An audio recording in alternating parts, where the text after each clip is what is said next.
And then this is the print workshop in Sudbury, and you can see that I'm just about to do one of the first processes in making a screen print, because I'm going to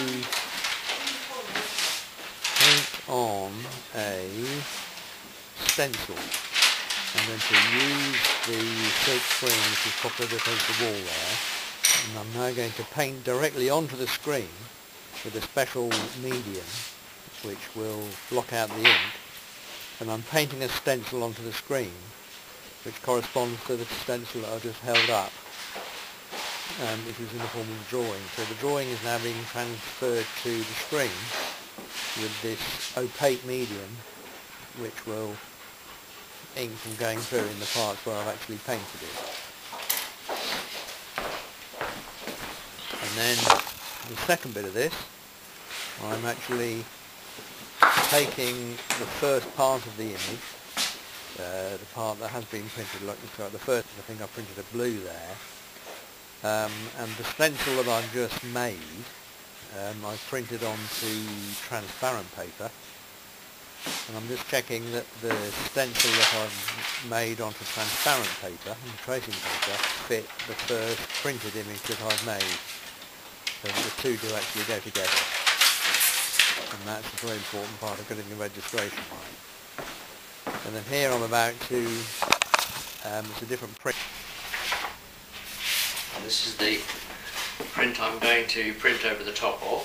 I'm now going to put it underneath the cellophane mask which I'm about to put down. So this is the piece of acetate that I've already printed, and that's going to be taped to the table.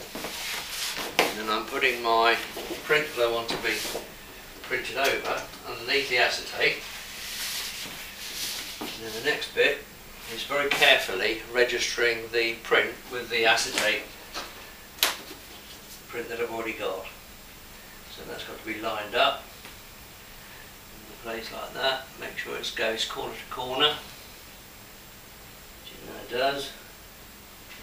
And that corner and that corner.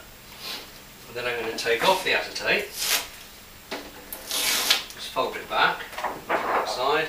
I'm going to turn on the suction so that the print doesn't move when I pull down the frame.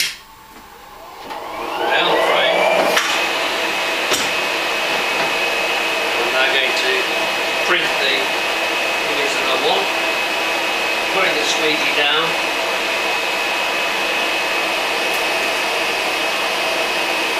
Squeegee off,